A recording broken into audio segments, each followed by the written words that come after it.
Welcome back to Investing Talk Podcast. Today, we're focusing on Comcast Corporation. We've got a few pieces of info here, a due diligence report, recent updates, both from April 2025, and a general company overview.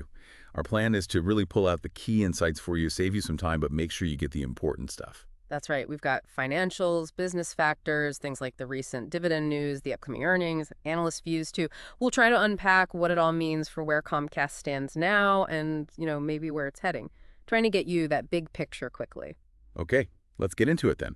Starting with that financial snapshot, as of April 2025, revenue looks like it had steady growth 2019 to 2024, but the report suggests maybe some headwinds in 2025. What's behind that potential shift? Well, the sources seem to point towards, tougher competition in broadband and also some pricing adjustments they might be making. Doesn't give a specific final number for last year, but the feeling is it's maybe not the same smooth upward path we saw before. Gotcha. Now, something that jumps out is the debt-to-equity ratio. It's listed at 112.7%. That's $97.2 billion debt versus $86.3 billion equity. Seems like quite a bit of leverage. It is significant, yeah. It's definitely a key point. How does that compare to, say, their competitors? Well, if you look at AT&T, they're around 100%, so Comcast is higher than that. But then you look at Charter Communications, they're up around 150%, so Comcast is lower than them. It's definitely an aggressive strategy using debt like that.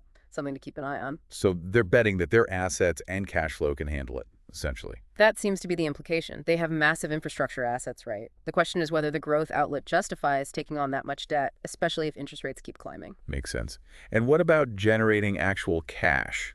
The report mentioned free cash flow might be declining in 2025. Why would that be happening? They talk about operational pressures. That could be a few things. Maybe higher costs for Peacock content, more spending on marketing to fight off broadband competitors, or perhaps just a slowdown in adding new subscribers, which hits revenue. And what were their margins typically like? Historically, they've been around the 10% mark for free cash flow margin. So yeah, this expected dip suggests those pressures are starting to bite a bit. Okay. Turning to profitability. Return on equity, estimated around 20-25%. That sounds pretty solid on its own. It is, especially compared to many traditional telecom companies. It generally outperforms them. Got it. But when you compare it to pure play streaming companies, it tends to lag a bit. Different business models, different growth profiles. Understood. The price-to-book ratio, about 2x, based on a $34 share price and roughly $70 book value per share. What does that tell us? A PB of 2 suggests the market values the company at about double its net asset value on the books. It's a common metric for companies with lots of tangible assets, like Comcast's cable network. And finally, on the financials, for now, the dividend. Looks attractive. Around 3% yield, $1.32 annually. And they've been consistent with increases. That's right. That track record of raising the dividend, pretty much since they went public, signals a strong commitment to returning cash to shareholders. That's often important for income investors. Okay, let's shift gears a bit. The broader business landscape. What's their main competitive advantage? You mentioned the infrastructure earlier. That's really the core of it. Owning that massive broadband network through Xfinity is a huge barrier for others. And then you add the content and intellectual property side with NBC Universal, plus what they're trying to build with Peacock. It's really about scale across connectivity and media. And their position right now, broadband leader, but more of a challenger in streaming. Exactly. Biggest player by subscribers in broadband. Peacock is growing, but it's still looking up at Netflix and Disney Plus C. Yeah. Though having NBC Universal helps, with things like exclusive sports, like the NBA games on Peacock, that gives them something unique. But they face challenges too, right? Right. What are the big headwinds? Oh, definitely. There's always regulatory risk. Things like net neutrality debates pop up. Cord cutting is still a pressure on the traditional cable side, and broadband competition isn't standing still. You've got fiber expanding, 5G home internet rolling out. Plus, the whole streaming industry is grappling with profitability because content is just so expensive to make or buy. Right, those content costs seem relentless. Mm. Okay, let's look at some recent positives mentioned from early 2025. A dividend increase and a new share buyback. Yes, a pretty significant 6.5% dividend hike to $1.32 annually, and they authorized a new $15 billion share repurchase program. What does that signal, typically? It generally signals management's confidence. Confidence in future cash flow and a commitment to shareholder returns. Often gives a nice boost to investor sentiment. There was also a leadership change mentioned. John Geiselman coming in as Chief Growth Officer for the U.S. residential side. Right. That appointment suggests a real focus on, well, growth, specifically customer growth in that core home, internet, and TV business. Bringing someone in with experience at places like Expedia and Apple might mean they're looking for some fresh strategies to win and keep customers. Interesting. Now, looking ahead, the Q1 2025 earnings call is coming up soon, April 24th. Analysts have expectations out there. They do. The consensus seems to be around 0.99 for earnings per share and about $29.77 billion in revenue for the quarter. And how did they finish last year, Q4 2024? They actually had an earnings beat in Q4, came in at 96 cents per share when the estimate was closer to $0.86. So maybe a little positive momentum carrying over, perhaps? Okay, let's talk about the stock itself and the sentiment, but trading in a pretty narrow range recently. Yeah, the past month saw it mostly between about $33.26 and $34.01.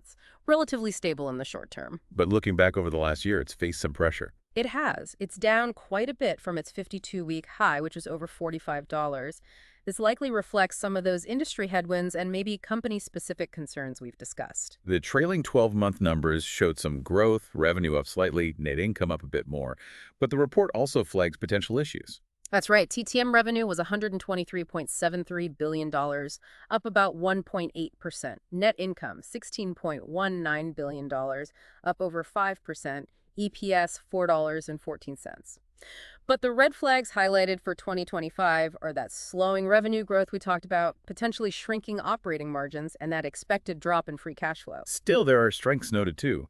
Strong dividend yield, big market presence. Absolutely. That current yield, around 3.93%, is attractive, and their leadership in connectivity and media is undeniable.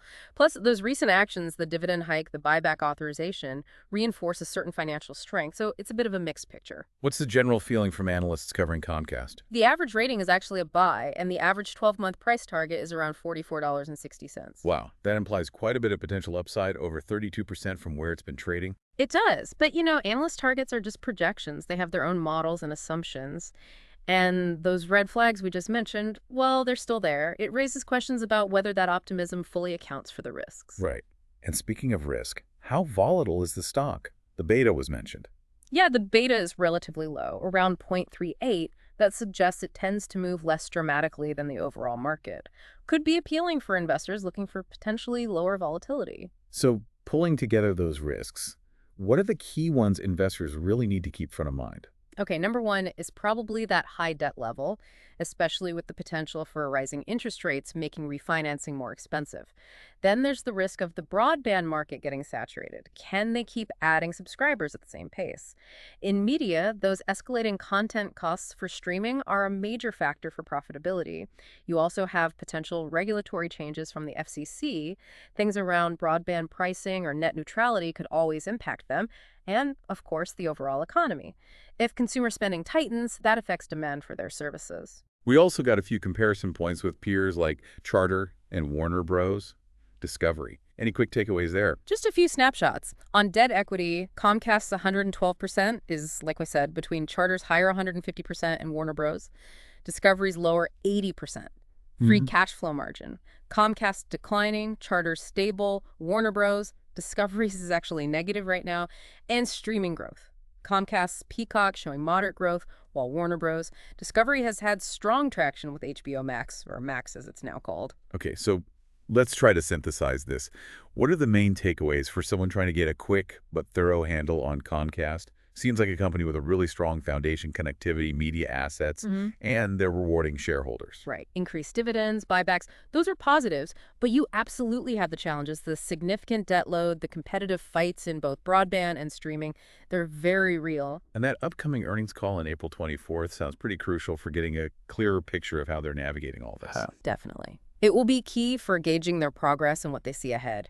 The analyst buy rating suggests potential, but those risks we outlined, plus the recent stock performance. It means investors need to weigh things carefully. It really shows the complexity of managing a huge, mature company like this in such a fast-changing environment. Well, we hope this run-through has given you a valuable and efficient overview based on the info provided about Comcast. There's always more digging to do, of course, especially after that earnings report lands. We definitely encourage checking out the Comcast Investor Relations site for the official numbers and maybe looking at what analysts say after the call for deeper takes. For sure. It'll be interesting to see how the market reacts to the upcoming report. So What stands out most to you from all this? Any other questions popping up? We genuinely like to hear your thoughts. Please do subscribe, like the video, and drop a comment below. Let us know what you think, and if there are other companies or topics you'd like us to tackle in the future.